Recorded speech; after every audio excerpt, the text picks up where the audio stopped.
You know, my son's been, he did a little mini motocross series. He's 15. He did it at the beginning of this kind of spring/summer. So I went to the track a lot and watched him do a few laps. And in the last couple of years, I've done a few sessions of moto here and there on a track, and I enjoyed it. One of the things that's nice about it, about doing moto, is you get to see the same thing over and over again, and so you get to kind of work on your technique, work on your corners. That doesn't really happen out here on the trail, like doing this type of stuff, single track.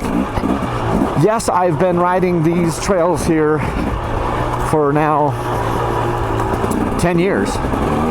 However, I only ride this trail a couple times a year, and this trail is like 30 some miles long one way, and then you kind of have to just come back.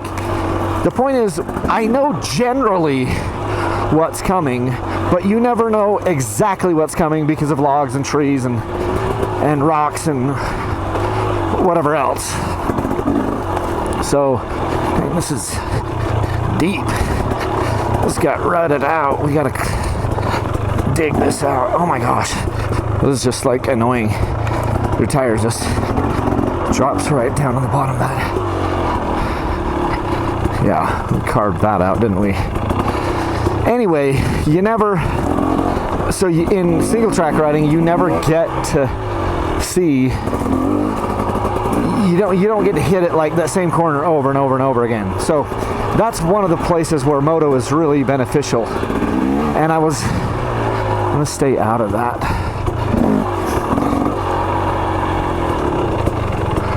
I was, when I had my boys up here a couple weeks ago, the one that had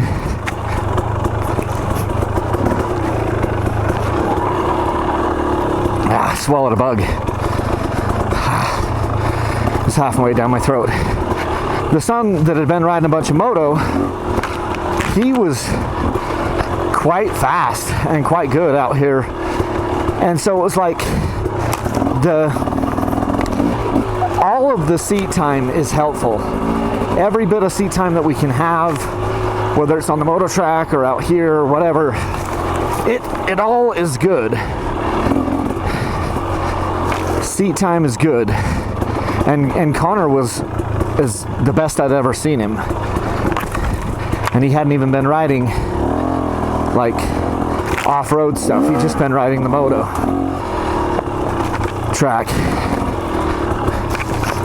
But again, like, the only reason I brought this whole thing up is just to say moto is fun, and I've had some good times out there doing it, and I notice it's especially good for the corners and stuff, where you get to see the same corner over and over again. That is helpful because it's fresh in your mind, whereas out here you don't see the same thing over and over again, and usually you're not taking corners at speed anyway.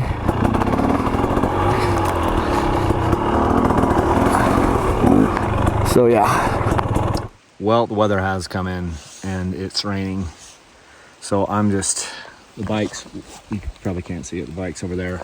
I'm just hanging out under some trees right here to stay out of the bulk of it. I've got a rain jacket. It's a packable jacket right here on my hip, that I can use if it gets really cold, to get back to the truck. I'm prepared with multiple ways to start a fire and a rain jacket and all that fun stuff. And I know exactly where I'm at, and I've got a GPS communicator and everything. The rain just makes it cold and miserable to get back. Makes the trail really slick. Makes all the branches super wet, which if it doesn't stop soon, I'm gonna be soaked on the way home, because it's picking up now. Because what happens is we've got so much foliage that's moved, kind of pushed onto the trail anyway, like the leaves and branches and stuff. And so the trail's tighter like that anyway. And then when you get water on those things, then you pick it up on your shoulders and your legs as you're going by. And there have been times when I've been coming back in rainstorms or even after rainstorms where I was like, water is dripping out of my gloves. Like, I couldn't be wetter if I jumped into a swimming pool. So we'll see if that's the case today. I was most of the way as far as I wanted to go, and then I was going to turn around and go back, and then I stopped, and it started to rain, and now I'm just like, okay, I'm going to see if I can wait this thing out a little bit and see what really happens. Well, I had to hide under a tree for a little bit because it was raining. So I've been making it back to the truck. It didn't really rain here, so it's weird. I crossed kind of over to a different canyon and it didn't get as much rain. There's still a little bit of wetness on the leaves and stuff, and I'm soaked.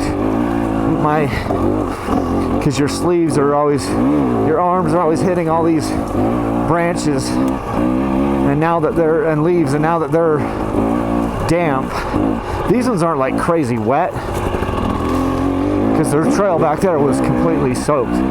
It's not soaked here.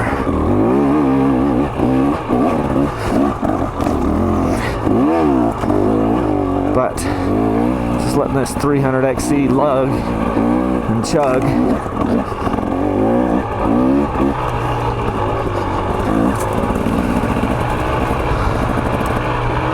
Hard to see. I might have to check my lens on my camera and see if it's got water on it. Just wipe that, because my goggles are sprinkled with water. Grab second gear. I've always loved being able to grab a gear on a hill climb with roots, rocks.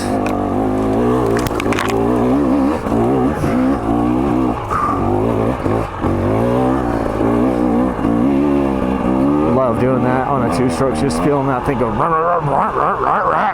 and just gutting it out up a hill. So awesome. Yeah, it barely even sprinkled on this side of the hill. It's not, you can tell it just was a light few drops because the trail's still gonna be dusty behind me. Hopefully my goggles will dry off. And my arms, and especially on the right side of my body, for whatever reason, it's wetter than the other side.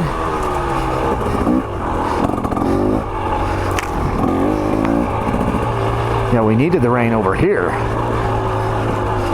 We need the rain all over. Who am I kidding? If it's going to rain in the mountains, we might as well have it downpour. I passed by a couple of girls a few minutes ago.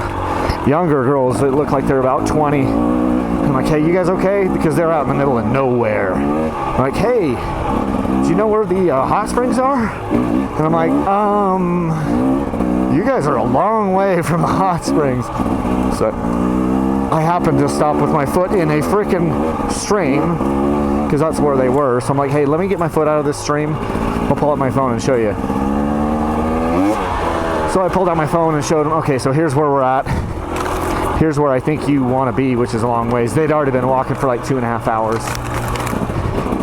I think they went the wrong direction. I think where they parked, they had a 50-50 chance. From what I know, the only hot springs around here I know of, they were walking the wrong way. Or at least they had walked the wrong way, and when I caught them, they were walking back to their car. I'm like, well, you got another hour and a half to your car, and then I think if you continued that other way, you could get there in another hour or so. But they're like, F it, we're tired, we're going home when we get in the car. I'm like, all right. But I just made sure they were good. They had cell phones, so they could get, not that I don't have any service here, but they at least had a map on their phone to kind of show them where they were at. You guys got water? Yeah. You got a little food, yeah.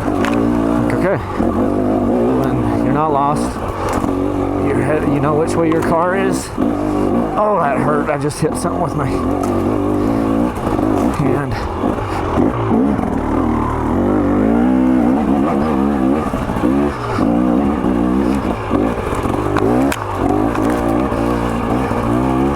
We got to come in here and continue to get some of these bushes out of there. Everything got pushed down closer to the freaking trail, and there's just so much stuff that is just ripping at our hands and arms. Stiff branches that sting and hurt.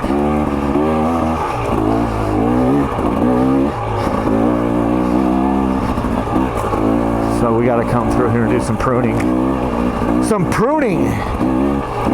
We got pretty much all the logs out now.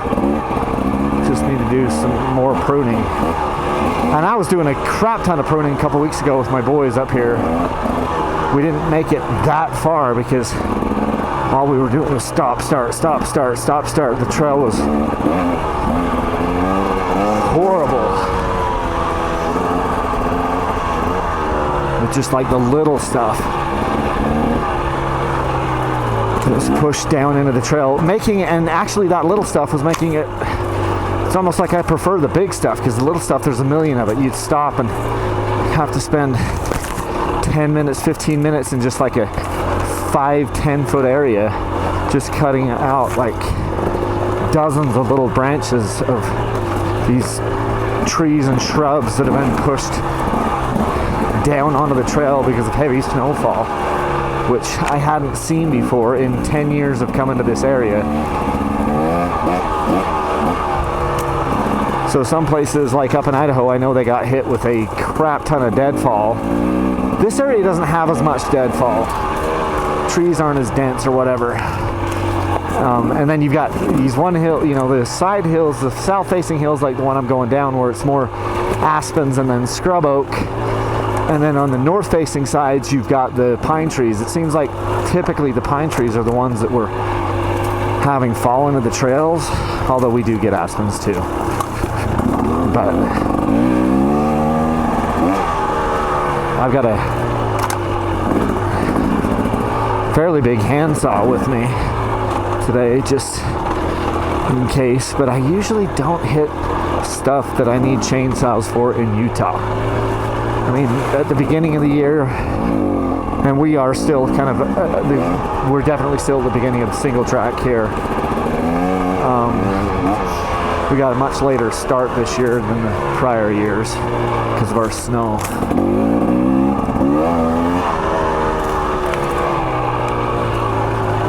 But yeah, 300XC, man, she's feeling good. I'm loving those new forks. I think it is an improvement over the air fork.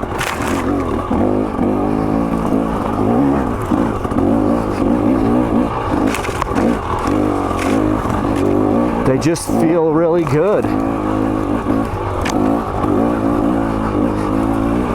I could handle them being a little softer for this slower, lots of sharp edged rocks type terrain. I can handle them a little softer.